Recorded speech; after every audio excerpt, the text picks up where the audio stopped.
In February, a grand jury in Oceana County, Florida, charged Anthony Todt, 45, with 4 counts of first-degree murder and 1 count of animal cruelty for the death of his wife Megan, 42, his 2 sons, 13-year-old Alexander and 11-year-old Tyler, and his 4-year-old daughter Zoe.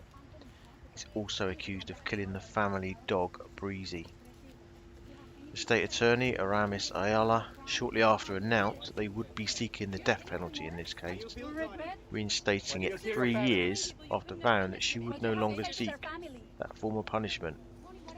Florida law requires all first-degree charges to be issued by a grand jury.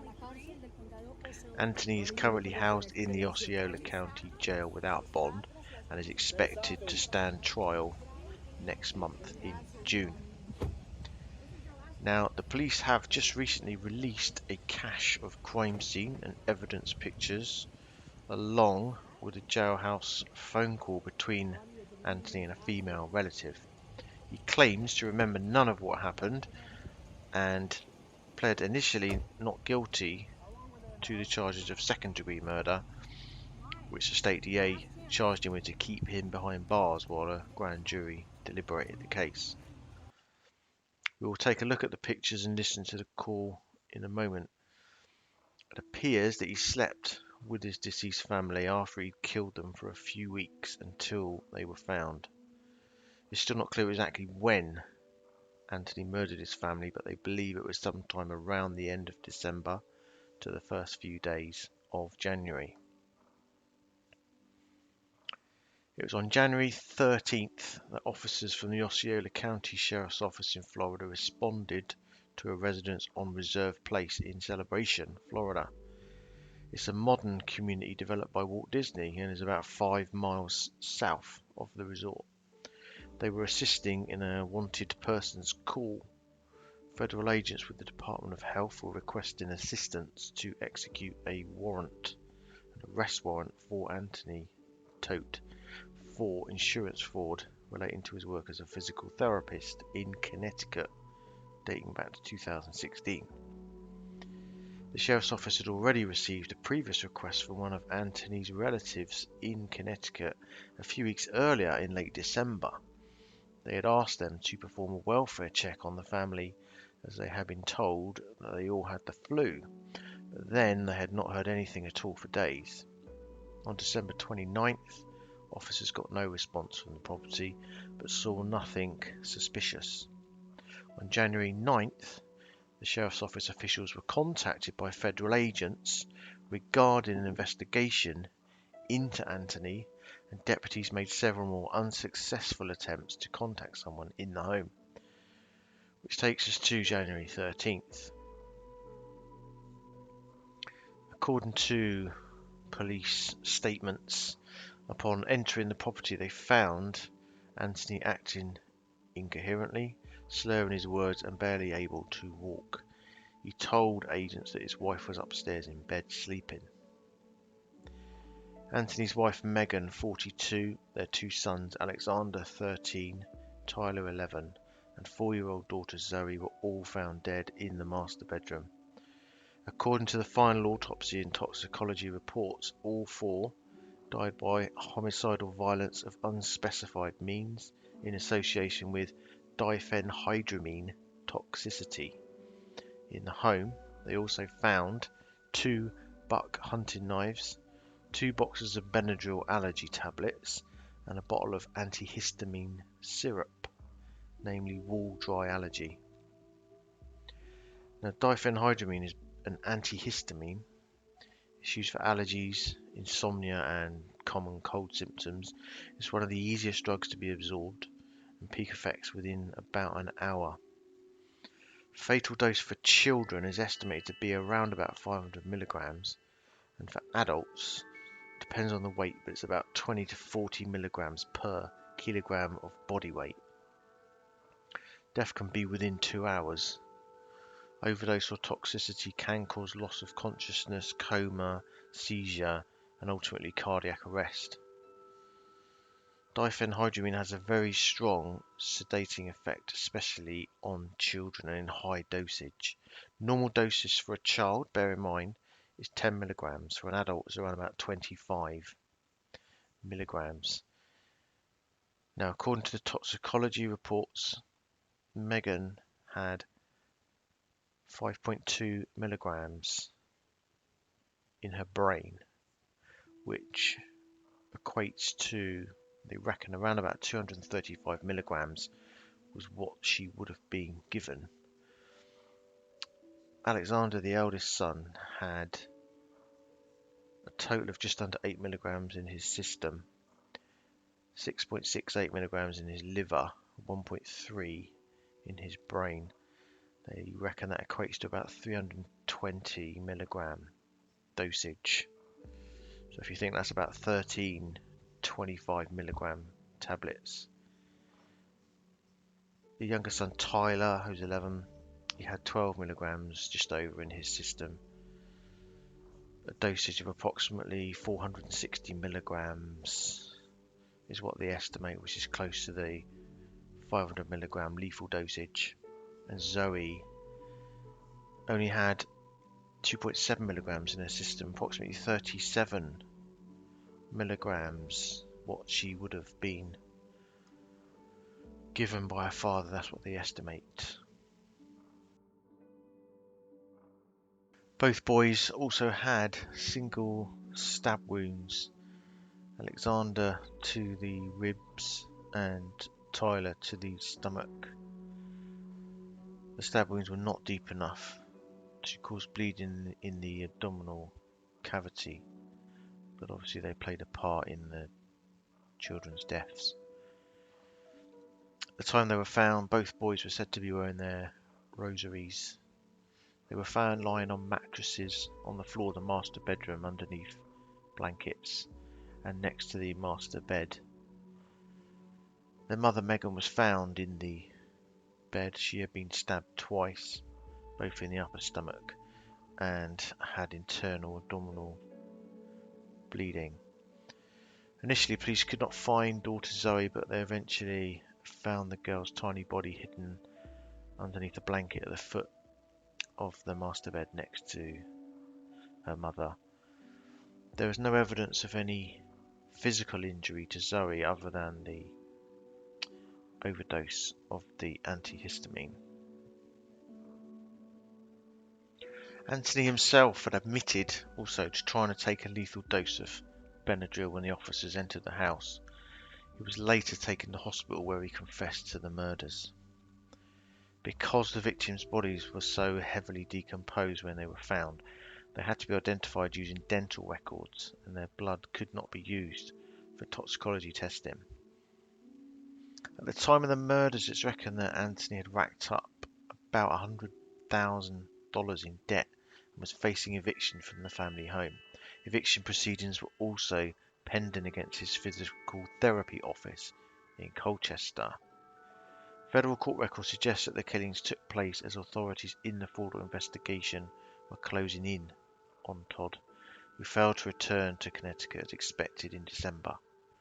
According to the documents, Todd and his family lived in Florida, but he flew back to Connecticut each week for work. These pictures were taken on December 14th, just days before Alexander and Tyler were allegedly brutally murdered by their father. They posed proudly with their music teacher, holding certificates of achievement after performing at their holiday concert, which is the last time the two were ever seen live. They were both accomplished musicians who both played the piano and the violin. Their sister Zoe, just 4 years old, was said to be following in their footsteps. Over the summer, the boys had attended the prestigious Annie Moses Band Summer Music Festival in Tennessee, and no one seemed to be more impressed than their father, who gushed about the children's abilities on Facebook. Here they are playing in the first show of the festival. Megan and her children were beautiful, talented, and passionate about life, the joint family obituary said. They were all devoted to each other and lifted their family to aspire to greater accomplishments so that they could compassionately help others. They will be forever loved and greatly missed, and their adored family and friends will never let them be forgotten. Remember them for who they were and what they brought to our lives. We are so grateful for the time that we had. It certainly wasn't enough, but we made memories to hold on to. Their laughter will echo forever in our hearts. On January 31st, more than 200 people from family and friends to former co-workers and clients at the family's physical therapy business attended the family funerals, which were held in Montville, Connecticut. Now, the last part of this video is going to be the Jailhouse call that's just been recently released from. It was recorded from 27th of February, and it's from the Oceana County Jail. It's a call between Anthony and a female relative, and I'll be putting beside that the newly released crime scene and evidence photographs. Now, some people may find these distressing, so if you think you will, then please stop watching this video now. IC Solutions. You may begin speaking now. Hello? Hey. What's up, Chief? It's good to hear your voice. I've been held in isolation, and I still am. I'm making this phone call under direction and supervision. No, I get it. No, it's beyond what I can explain right now. No, trust me. So, just, high level. Are you okay? Yeah, I'm in a isolation cell, wearing a vest only for the past at least 6 weeks, they've been telling me. I don't remember anything pretty much over Christmas and the first week I got here. I don't remember coming here. I don't remember anything after the events, what happened, all that kind of stuff. I have no idea where I was, where I am, and the only thing I remember is being at the hospital, I guess I assume before I got here, and I remember them talking about charcoal, 5th floor, and catheter, and that's all I remember. And I will remember waking up here and seeing one of the officers that I've become pretty close with. Other than that, I have no idea anything. I'm very, very worried about you.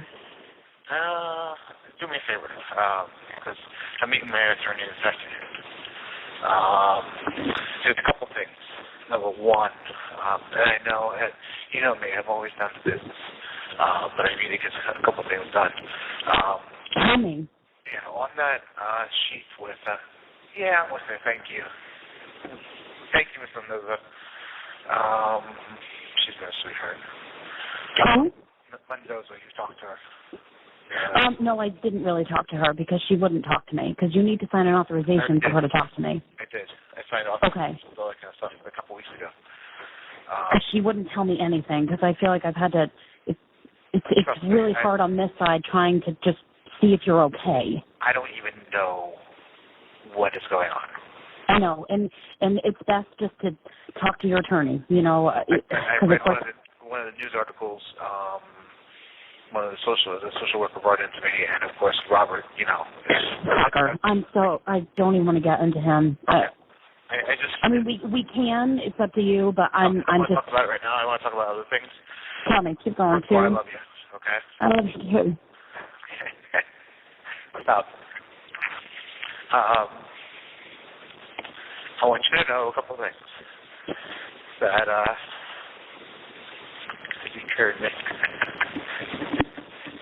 And I absolutely loved, honored, and obeyed Megan through everything.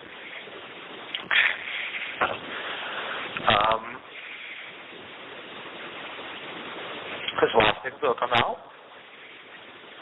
You should talk about them right now. Realize that, okay? I know, and I'm holding on to that, which is why so much of this doesn't make sense. But Tony, I'm here for you. I am, and I will be with you, Mom, Kelly, Lee. We're all here. Obviously, we're all at different stages of, grieving, but we're here for you. We are. Are you there? Huh? I'm here. Is Mom okay? Okay. You don't have to answer. Hold on. Give me a sec to think of that. She's okay. I mean, obviously she's very upset. She's reliving a lot. And the media sucks, and people are stuck. But she's okay. She's strong, and you know that she's strong. So she will make it through. She'll be fine. Okay. Tell her I love her, please. I will. The only communication I've gotten is you and Uncle Martin.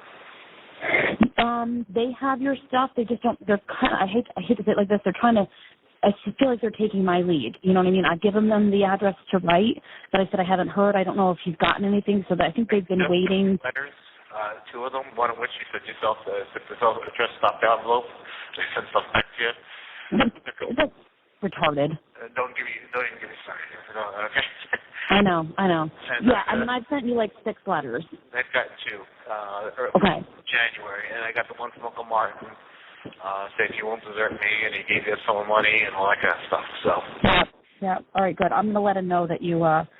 And I can't. This is the only phone call that we make, and this took hoops to jump through. I know, and I get it. That's fine. Listen, my car is at Executive LA. Okay. It's called Park and Fly now. I don't even know what the charges are right now, but I know Kelly needs a new car. Okay. Or Ella, the car is in great condition. It might need new batteries, definitely needs new tires, but the car is in phenomenal condition. Okay. Just do with it as you seem appropriate, okay? Okay. I need you when I am flying down there next week because we've got to do a couple things. I will. They have me in isolation. No, I know I can't see you, and I keep waiting for visitation. I get that. But they said I can come by the jail so you can sign a power of attorney. Okay, that's fine. Because I'm sure there's life insurance and all that kind of stuff you need to take care of and all that kind of stuff. Yeah. Well, and the other piece is, like, sometimes people won't talk to me. Like, sometimes people are talking to me because they know who I am, but whether or not they have the authority to. So I'll bring that down next week. I don't know exactly what day, but just they said I can see a social worker, and they'll bring it back to you to sign. And Citizens there's a balance in my Citizens business account, just so you know. Okay. The problem was, with everything going on, there was an issue, and they ended up freezing because and then everything. Okay. So, I got you. Okay. Secondly, and then the night everything happened. Okay. Say it again? The night everything happened, after dinner, yeah. I went over to the condo, okay? The condo key is the mini key. It's Minnie Mouse, okay? Just so you know, okay? I told the social worker, but I'm not quite sure, or the lawyer, but I'm not quite sure if he revealed that to you yesterday or not. Okay. Yoda is the office key. Mickey is the house key, just so you know. Okay. I got baseball cards and that kind of stuff up in the office. In my car, there's a bunch of rare baseball cards that Tim should have or Ella should have. I saved them for the college education. Okay. And where are the cards at? Those specific ones are in a blue Tupperware container in the back of my car. There's other sets that Dad gave me year after year after year, and those are up in the office, the office in Celebration. My my Mac desktop in my physical therapy office has all pictures. Okay. All the pictures up until maybe a year or two ago. Okay. Every picture I've ever taken. Colchester or? Colchester. Okay. I've been in contact with that. It's Paradise Agency. Yes, I've been in contact with him. Yes, so that's the other thing too. Once I have that power of attorney, hopefully I can go in and get that stuff. I've talked to them about not getting rid of anything yet because just don't, you know. Nice guy. Yep. Okay. Also, but the night everything happened. Okay, I'm going to tell you this. I went over because Zoe wanted her Mickey silver necklace for reasons you'll find out later, okay? Yeah. Megan had said it was in her jewelry box that's hanging on the back of the door of the master bedroom. Okay? In the condo. In the condo. Okay. I went there after we ate dinner. kind of grossed out because my son ate the leftovers of the meal it was a seafood dinner that they mistakenly gave to me instead of a chicken dinner. So he was eating tentacles and I was going to puke, you know what I mean? That's valid for you. But anyways, I went over to the condo to get that. That was the one last thing we needed. I spent about 2 hours over there trying to find the key. We couldn't find the key. So at about 7:30, 8 o'clock, I walked back into the garage and got the crowbar, went back to the condo and opened it up, okay? I left it open because I figured you were out, so you would have come down later and take care of it. But I couldn't find the Mickey thing. So if you could find that, but couldn't find it in the jewelry box, I ended up falling asleep. And let's just leave it at that, okay? I fell asleep I was supposed to wake up at 11:30, and didn't wake up the next morning. So if you can find that, just keep it safe. I will. Sorry. I have no idea what I told investigators because I was completely stowed. I have no idea. I just know that I'll protect Megan's dignity at the very end. But just realize I was supposed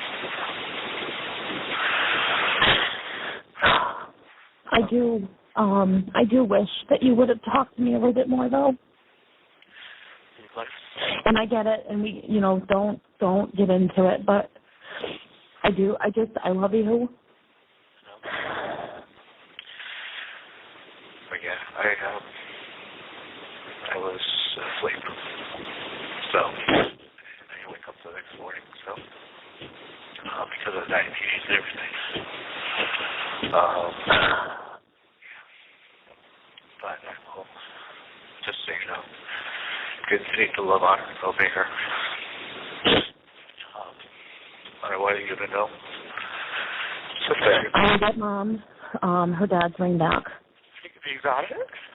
I haven't found it yet. I haven't gone down there yet. I go down there Monday. Okay. It's not in the condo. It was on my possession. I remember putting it on my crucifix around my neck.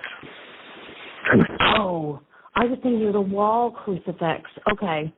It's on a necklace. On my neck, yes, because in my wedding. So wait a minute. I'm sorry. Wait. On the necklace that you were wearing? Yeah, I was wearing a necklace. I wore a necklace. Okay. So the police, I don't know if the police or the jail might have, because I asked about yours and Megan's wedding rings. Megan's wedding rings got stolen a couple of years ago by the babysitter. Can't prove it, but. Okay, but she had rings on her. She had my wedding ring on her thumb.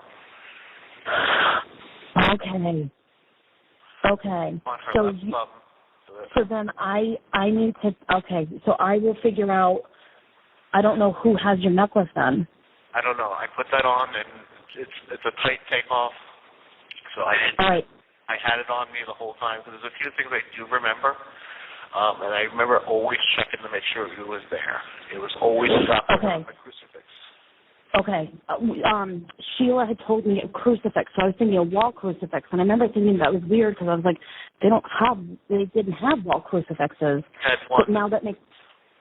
Okay, all right. So I'll see how I can find out where your necklace is. I'll work on that. Don't worry about it. I'll figure it out. It was I swear to you, that's the one thing I remember. And your wedding ring was on Megan. Okay, because I did get confirmation that they said they had Megan's wedding ring, but they may not know. Okay. That's my Megan's wedding ring got stolen by the babysitter. Long story short, babysitter showed up, and all of a sudden, Megan remembers taking her rings off. She's going to change the baby. And then babysitter came, et cetera, Later on that day, wedding rings were gone. And all the babysitter just never came back. Yeah, I gotcha. Okay. I'll see what I can see what I find about the car, but that's the other piece too. I need that POA in order to do anything. Yeah, it's Executive Valet. It's on Suffield Street right up by the hospital. It's called Park and Fly Executive Valet now. Executive Valet. So the other thing, it's you left your keys there, I would imagine, right? all my keys, my car keys at Executive LA. There's another car key Okay. in the house, and all the house keys, the office keys, all that kind of stuff are in the house. And that's all. It's at Bradley. Okay. Reserve. Yep. But at Bradley Airport. Remaining. What are the cars at Bradley? Oh shit, we got a minute remaining time. $25 for a minute. Okay. Yeah, that's all. It just told me we have a minute remaining. I'll put more money on whenever you get a chance to call. Okay. Okay. Yeah, I'm meeting with the attorney this afternoon. I'm going to call as soon as possible. I don't remember Mom's number, so if you can write that down and send it. You got it. The only number I remember 877-7915, which is not. I know that's not. And I'll send them. 245-8351, if I remember that one. I'll send them in the next letter, and there's money on that card. I already put it on there for you. I'm not able to use it anyways until I get out of isolation, but thank you. Okay. Okay. Okay, I love you, and just I love you too. okay? Okay. Okay. Love you. Bye.